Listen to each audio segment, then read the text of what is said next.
Hi artists, it's Ms Lehnhart, your art teacher. And this month you picked up a sketchbook from your school and we've been practicing drawing from observation or drawing what you see. You've done some amazing drawings. You've found things outside and inside the house that you've set right next to your sketchbook to draw. Have you ever wanted to draw something that's impossible to go get and set next to your sketchbook, like a brown bear, or a basketball player making a layup, or a castle, or a race car? Well, you can still draw those things from observation. It's as easy as finding a picture of those things and setting that next to your sketchbook. To get set up for drawing from a picture, you need to, of course, find the picture you're going to draw from. That picture might be in a book that you've been reading. Maybe one of the illustrations is something you want to draw, or you might find a book on nature that you can find a neat picture in, or maybe there's a picture in a calendar, or maybe you just need to look it up online and Google it. I'm going to draw this brown bear. So to get set up for drawing, I'm going to put the picture of the brown bear next to my sketchbook. I'm going to open my sketchbook to the next page, and I'm going to find a pencil with an eraser.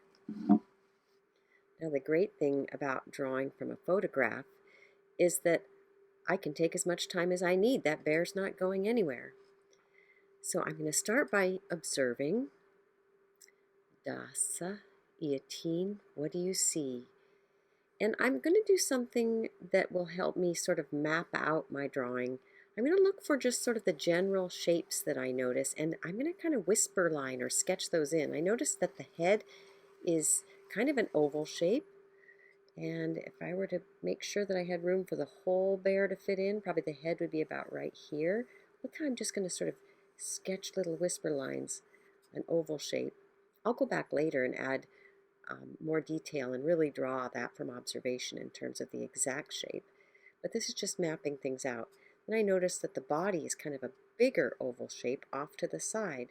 So just sort of a bigger oval shape. And again, I'll come back later and really show that hump and around this end of the bear. But just kind of to map out, I noticed that that leg is kind of sort of like a rectangle coming down maybe.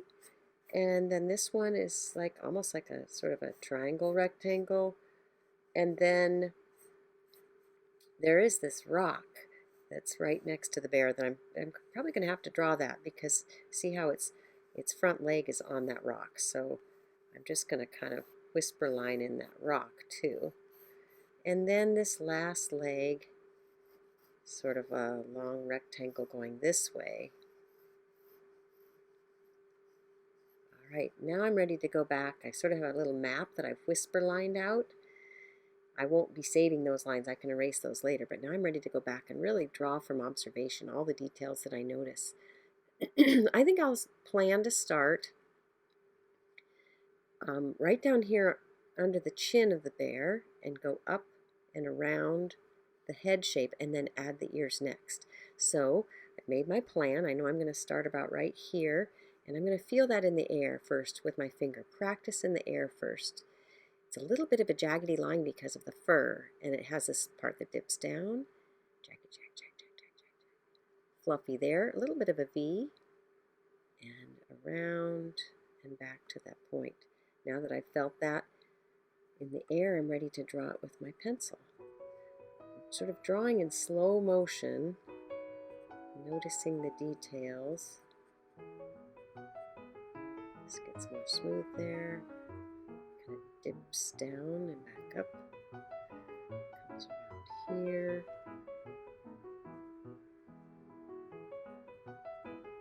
Okay, now my plan is to add these two ear shapes next, so let's figure out where they are, about right here.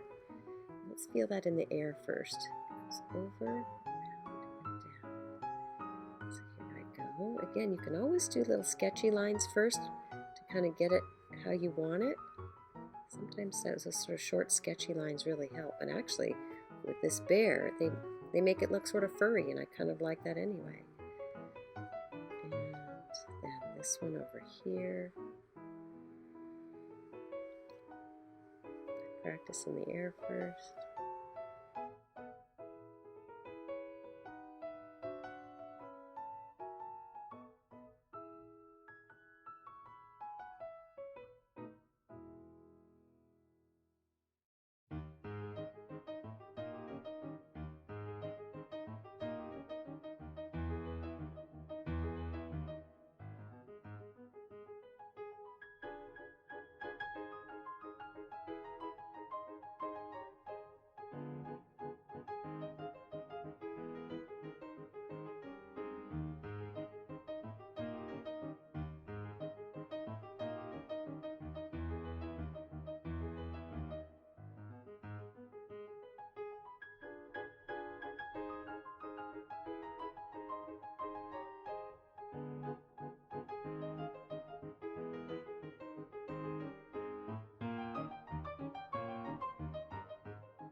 And I'm going to add more detail to the rest of the body. Feel this big swooping line coming down like that, and then going up again and around. I think that's very important on a brown bear. They have kind of a hump on their back. So here I go, drawing in slow motion. Sometimes I'm using little sketchy lines.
I've got the basic shape of my bear, and I can go back and add the texture that shows the fur. You're looking for lines you might have missed that you can add.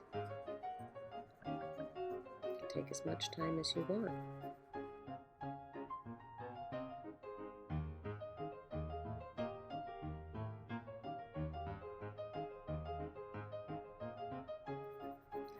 I notice that there's a few places on the bear that it's really dark because of the shadows, and I'm going to go ahead and find those places and color them in darker.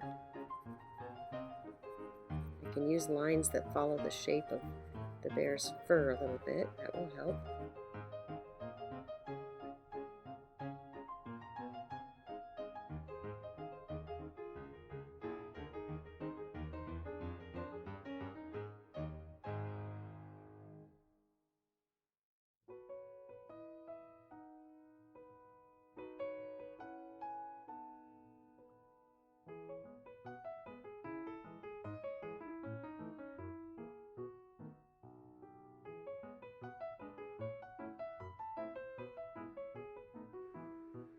I think I'm going to make this rock stick out a little farther. It came a little bit closer to my bear's leg over here.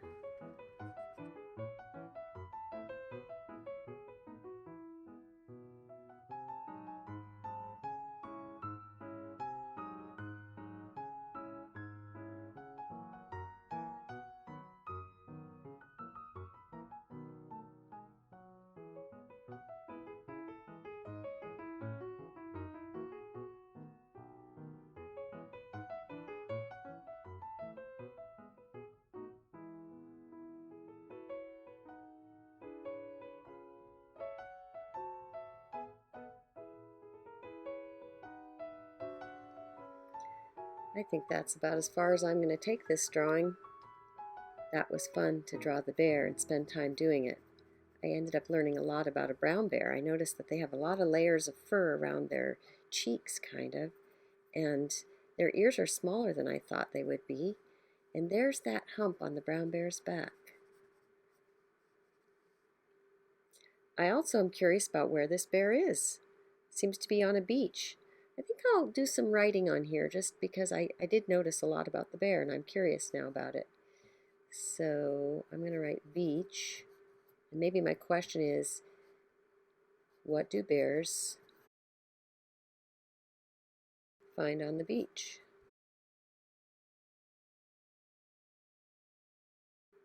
I might note some other things that I noticed. Small ears, long claws. I was surprised with how long those claws were. And again, I'm going to put the name or title of my drawing up top here.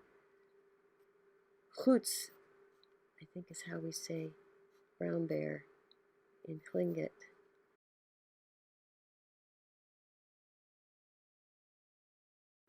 I'm going to double check on that Tlingit spelling.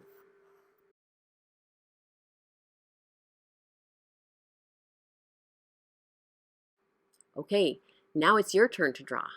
Go find that picture that you really want to draw and either hold your phone or the picture next to your sketchbook and draw from observation. Artists, if you would like to practice learning the phrase in Tlingit, what do you see?